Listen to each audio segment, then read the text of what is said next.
Hello there! Welcome to my course on how to build products that people really love. During this nano course, I will show you to use the richest resource out there to make new products: people. Yes, I'm not kidding. Really understanding people will enable you to find out what needs and wishes are more important and will inspire your designs. That will make them better in the long run. My name is Josemar, and I will be mentoring you during this course to build the fundamental skills that any user or market researcher should master to put successful products in the market. Join me, your journey starts in the next video. There are many different ways to approach how products are built, but the one I will show you in this nano course is the design thinking method for product design and innovation. Design thinking is widely used by many successful companies because no matter what problem you're trying to solve, it always keeps the needs of the person intended to use the product in the center of the design process. Design thinking is a creative process that has several steps. I'm going to list them quickly first, but I will explain each of them in more detail later on. First, to empathize and understand the person's needs. Second, to identify and define what problem or problems does this person have and prioritize the ones that matter the most for you as a creator. Third, to ideate as many solutions as you can on how to solve those challenges for the person that you want to serve. Fourth, to build a low-cost prototype of your solution and finally test it with real people. And last but not least, to iterate or repeat all or some of the stages until you find the best solution you can. In summary, the design thinking approach uses as the specific person's needs to move forward with the new product development and innovation. It's widely used in many industries as it includes several steps. Let's recap those now. Empathize, identify and define, ideate, prototype, testing, and iterate. We will go into detail about each step in the following videos.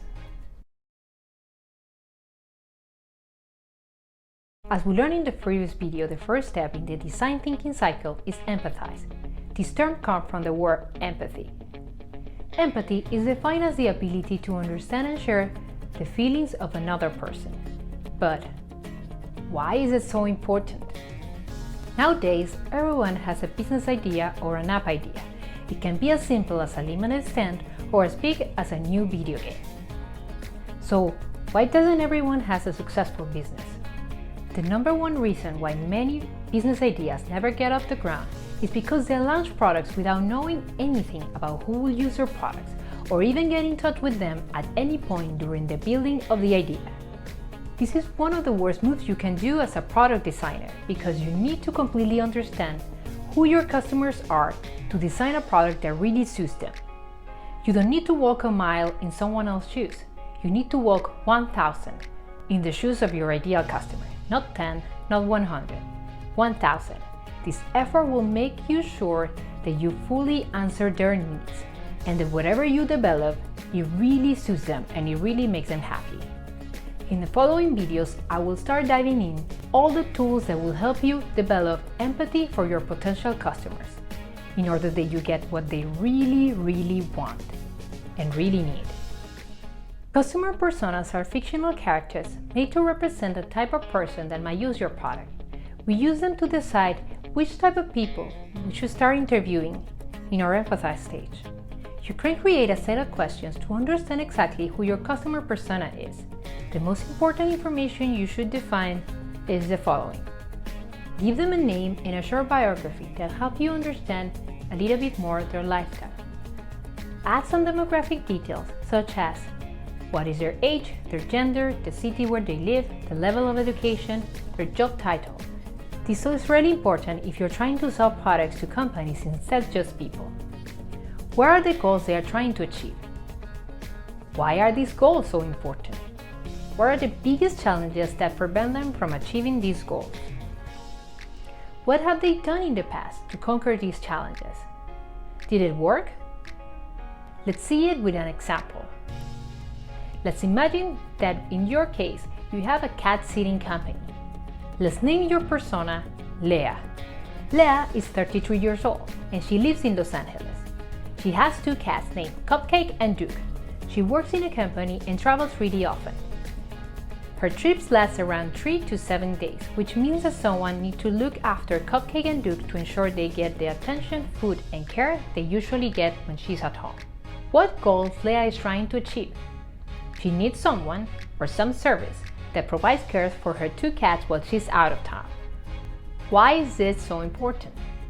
She wishes she has some peace of mind knowing that Duke and Cupcake are well while she's traveling. What are the biggest challenges that prevent her from achieving these goals? There is no service like this in LA, which offer looking after their cats in their own home. What has she done in the past to conquer this challenge? She has left her cats at a friend's house. Let's go over the important things you need to remember. The emphasized step consists of first, engaging with your customers directly and learning about the way they think and the values they hold. Second, define who your customers really are. And third, you do this by creating customer personas. Remember, customer personas are fictional characters made by product creators like you to try to answer what type of person they will serve with their products. In the next video, we will dive into the research methods to engage with real people and learn from them, especially from what they do and what they say. To empathize with your potential customers, there are 2 research methods widely used on the industry. I will show you both in this course.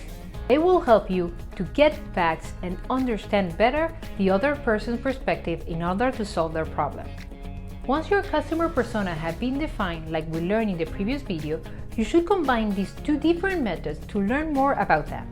One of them is called shadowing, and the other is conducting potential customer interviews. Let's dive in. The first one I would like to share with you is called shadowing. The idea is simple. You should accompany the person and observe how they behave or use their product in the natural environment. In the customer research world, we often say people say one thing and do another. Often in shadowing, participants don't know that you are being observed. This makes it possible for you as a researcher to have a good view of how they behave in a normal situation. For example, let's say you're trying to create an ice cream service. One thing you can do is visit actual ice cream shops, experience how the selling process works, see other people going through the selling process, hear their questions to the seller, and write down what kind of challenges they encounter in the experience. Do they look happy, excited, sad? Just take notes. Do they really have to try flavors? Are there any flavors that do not need to try? You can collect all this data just by sitting and intentionally observing what's going on around. This will give you a lot of insights into what issues people face and will inspire you to detect some challenges to start conversations with your customers. Let's go over it one more time. Shadowing is one of the most used research methods to learn how your potential customers behave in their natural environment. Why? Because people say things and do another one.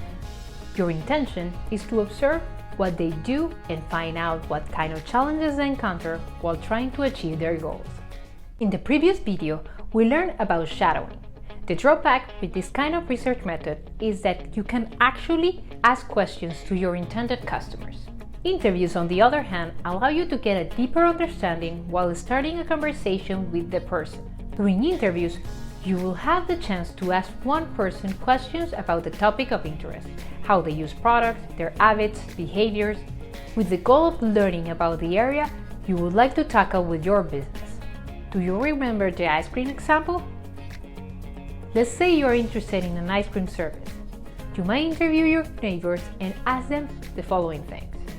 How often do you buy ice cream? And why? How do you buy your ice cream? What matters the most for you while buying ice cream? Why is that?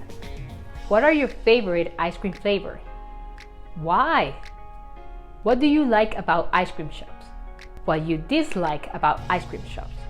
And many, many more questions that can help you gain their point of view. These questions might give you a better understanding of what they like, what matters the most for them, and also you will start notice after several interviews that people start reporting the same issues over and over again. Once you find a common issue, you might have a diamond for your business. It means an opportunity. There are several tips to creating great interviews. The first tip is ask open-ended questions. An open-ended question is one where they cannot simply answer yes or no. The key is always to avoid those yes or no questions. Start your questions with why, how, and what if to get that effect. Second tip, ask why to get even more specific information. Once you heard something from those persons you are interviewing which is not clear or you're simply curious to learn more, ask why. Ask like a pirate in a treasure hunt. The why is your compass to unlock business ideas or opportunities for your business. Listen. Listening or active listening is a process of listening attentively while someone else speaks, but be careful not to judge their answers or offer advice. Listen to them and try to be open-minded, and please remember, never interrupt them. The fourth and last tip is taking notes or take notes. Taking notes will help you reflect on the interview and find those great highlights that will make your product design process more effective. A tip on taking notes is to record your interviews and take the notes afterwards. This trick will help you to be a better listener and be more mindful about the answers of your participants, to come back to listen them afterwards. Always make sure that you have the permission of your participants and to reassure them that you will use this information only for design purposes. To recap, we learned how interviews are an often customer research method to get a deeper understanding of potential customers while starting a conversation with them. Before interviews, you need to prepare your list of questions and you need to make sure you are great interviewing. Always asking open-ended questions, ask why to get more info, be an active listener, and take notes. The following step that naturally comes after empathize is called define or redefine your challenge. Defining your challenge is probably one of the most important steps in the process because it will set the point of view in the following stage of the design thinking process called ideation. You can explain your customer's point of view by combining three elements: person, need, and insight. Person needs, because, insights. Where customers are represented by one of your customer personas. Needs are those things that users like or are trying to achieve, and insights is the info or data that will help you to conclude why they have this need. Let me give you a few examples that will help you understand how to do it yourself. Ethan needs a way to find out what food will expire because he feels bad about wasting a lot of food. Tim needs a way to get his sandwiches warm because he dislikes cold meats at room temperature. Kristen needs a way to grab the items on the top shelf of her kitchen because she feels so frustrated when she needs to ask her roommates for help. Paul needs a way to care of his cats while he's traveling because his new job requires a lot of trips and he's worried about his pets. When you see these examples follow the point of view formula, person, need, and insight, the idea is instead using the problem in your customer comment, food expired too quickly or I don't like cold sandwiches, you frame this insight into a more actionable format where you can design and play around. You can write down as many points of view you want based on your interviews, but always pick one that you are genuinely curious and passionate about, because all your product design will revolve around it. So remember, redefining your challenge is probably the most important stage of your design journey because it will set the tone for the rest of your design thinking process. To redefine your challenge, you need to articulate a point of view. Points of views are a result of combining three elements: person, need, and insight. In the next video, we will dive into the ideation step and learn how to come out with lots of solutions in a short time.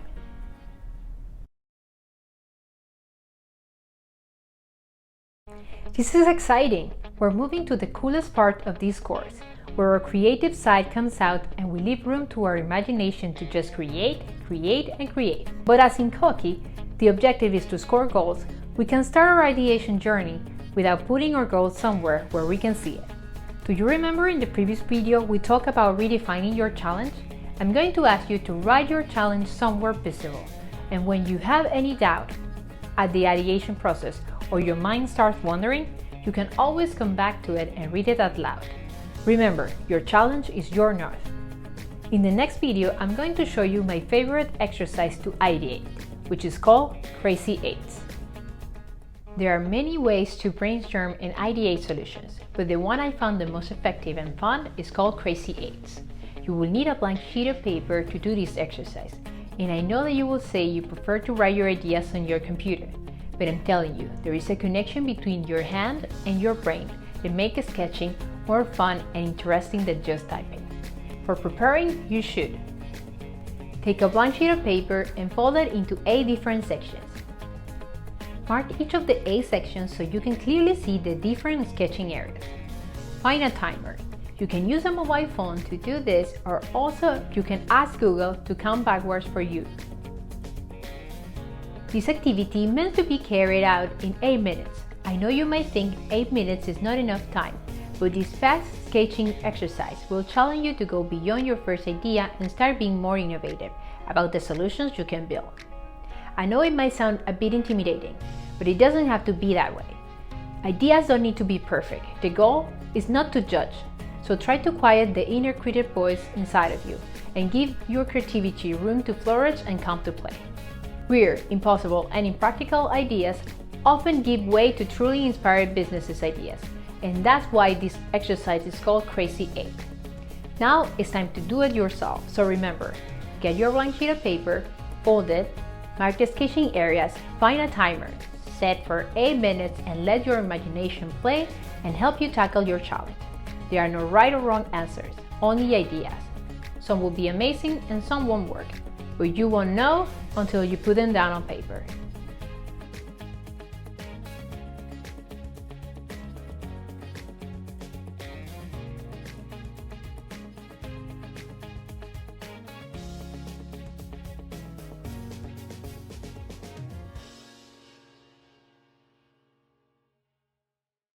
In the previous video, we learned how to ideate many solutions to our challenge.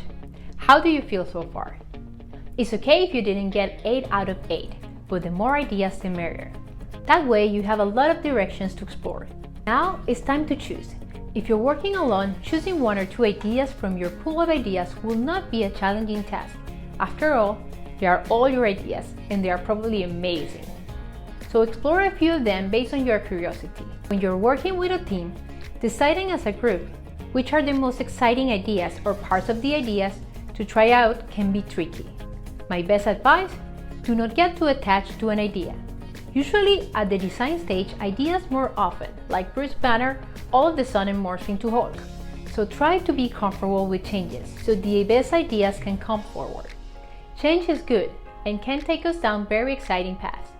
So if any of your ideas get rejected or changed, remember, do not take it personally. Your team or group is saying no to your idea, not to you. Help your team get together and choose. Something that works well while we're working on a team is give the chance for all the participants to present their ideas, write them down on a whiteboard, and then have a voting session. For the voting session, you can use Post-its or even a whiteboard in Zoom. Give each team member 5 or 7 voting docs and ask them to distribute their votes at the ideas or aspects they like the most and they believe have more potential to be explored. At the end, you will have a sense of what design direction as a team you guys should pursue and act together.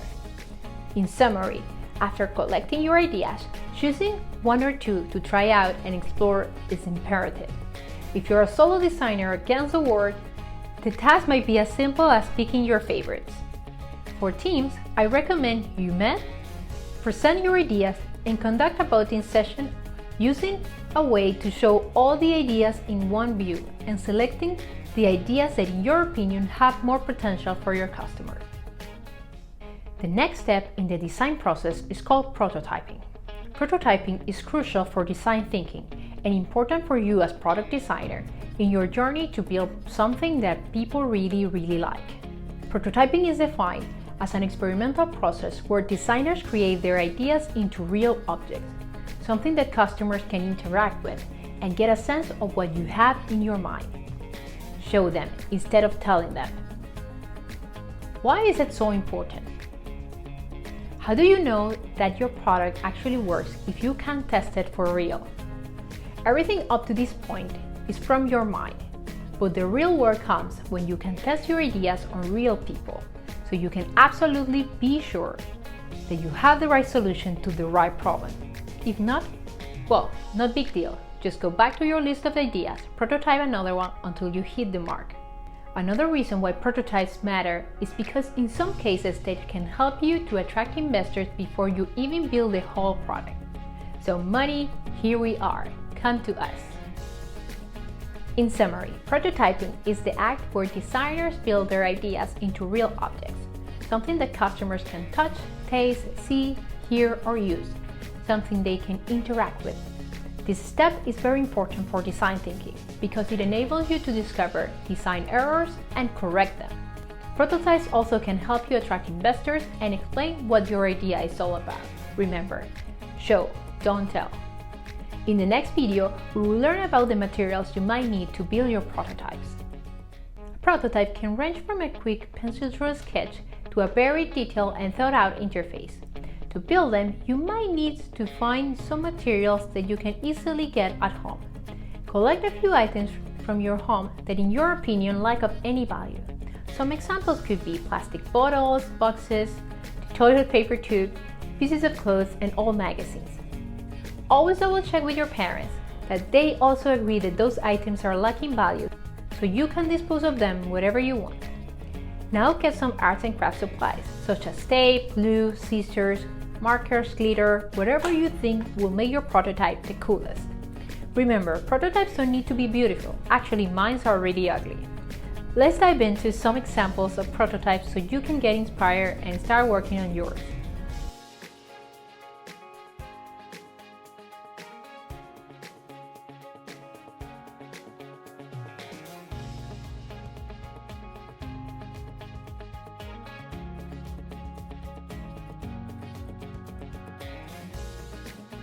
In your next video, I'm going to explain to you, once your prototype is done, how to plan your customer testing session and gain feedback on what you built.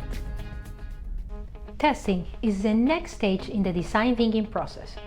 So the skills you need to master for testing were already covered in the Empathize section. Along with research, the testing stage is important for the design process because it's here where you will directly face our biggest source of information, the customers. Your goal is simple: learn how to improve your idea based on customer feedback. To plan customer testing sessions, you need basically to follow 5 fundamental steps and remember the questions that you have been answering along the way through your design process. Define the goal for your customer testing. Usually at this stage, the goal might be something simple as test and review the concept that you created as a prototype. For example, if your challenge was, Ethan needs a way to find out when food will expire because he feels bad about wasting a lot of food, and you came up with an app recipe solutions that recommend him what to use in his fridge, the goal might be as simple as discover how customers intend to use your solution. When, why, how, what do they expect from you? Learn if customers think there is any value in the solution. Also, it might be interesting to explore how much they are willing to pay for something like that. Step 2. Recruit some participants. Always remember, those participants should match the customer persona you define at the beginning of this course. So if the customer persona is a kid aged 10 that likes Legos and video games and lives in your neighborhood, discuss with your parents what would be the best way to find people that fit this profile. Maybe visiting a park nearby or calling your neighbors. Always make sure that if you conduct live interviews with strangers, that you are accompanied by an adult or a guardian. Step 3. Design the exact scenarios and tasks you're going to give to your customers. At this stage, you should decide the customer scenario and the exact tasks that you will give or you will ask your customer to complete. Let's see if an example will help you have a clearer picture of how scenarios work. Let's imagine that for a moment you're building a cupcake business, and the goal of your test is to find out what flavors people like the most and what information they need while making this decision. Your scenario for the customer will be as simple as asking the customer to explore the menu and show you how they decide on what cupcakes to buy. Then you will give the customer room to show you and explain you how his process works. And then you will see what parts of the menu he will look at, how he made his choice, and what information he was missing. Based on his answers and your own interests, you can ask follow-up questions like, how often do you think you will order? Or will this order be for you or for someone else? When you want to know more about something they say, simply ask why. Always remember to observe, listen carefully, and take notes. Step 4. Run the test. Start welcoming your customers by asking them about their day so they feel comfortable. If you're intending to record them to take notes later, ask for their consent before you record and reassure them that this is only for design purposes. Remind them that there are no wrong or right answers in your test and invite them to provide honest feedback, and always think out loud. Explain how long it should take and that they will be exploring your prototype and completing some small tasks. Lastly, ask if they have any questions. Then, present your scenarios or the specific situation you would like them to test. Listen and observe, and if needed, ask your follow-up questions. Then say thank you and goodbye. Step 5. Analyze your results. Once you finish your testing, compare your results from person to person. Find those things that were common across them all. Map out those findings that were interesting for you and consider new things to refine and narrow down your challenge and idea, and hopefully make your product more attractive. To summarize, testing is very similar to the research stage, but this time you're trying to learn how your customer thinks and feel about your product and find possible directions to make it better. Testing has 5 crucial steps. Define the scope of your testing, recruit the participants, define the scenarios or situation that they will test, and also run the test and analyze the results. In the following video, you will learn about the last but not least important step in design thinking.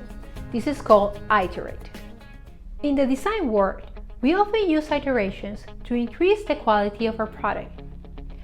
An iteration is simply doing something over and over until you get it right.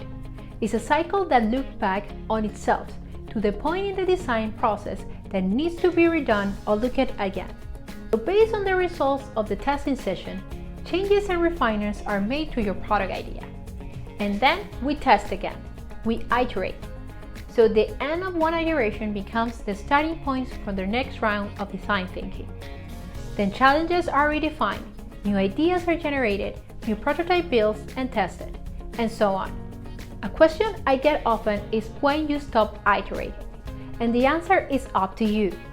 Have you walked 1,000 miles on your customer's shoes? As we mentioned in the beginning of this course, I personally have been involved in design projects that last 1 hour, 1 day, 5 days, 4 weeks, and 6 months.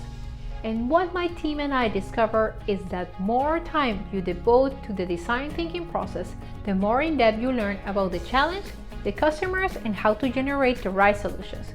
So basically, your experimental will depend on your investments of time, energy, and resources. Always remember what we say in our very first videos. You don't need to walk a mile in someone else's shoes. You need to walk 1,000 miles on the shoes of your ideal customer. No 10, not 100, 1,000. This effort is what will make your product truly answer their needs. By finding the perfect solution for your customers, you will develop a partnership with them for the rest of your life. Congratulations, designer! You have successfully completed the course How to Build Products That People Really Like, Design Thinking. And you're ready to rock and roll and start playing with the design thinking approach to build whatever you want to build. Being a designer takes a lot of courage, passion, and patience, but I'm confident that if you have reached this far, you have what it takes. So keep practicing and feel free to rewatch some of the videos of this course whenever you need to refresh your skills while you're working on your own future design project. Keep me updated about your amazing creations, get in touch if you have any questions during your own design journey, and start building some awesome gadgets, because the world needs you to put your awesome ideas out there. See you around.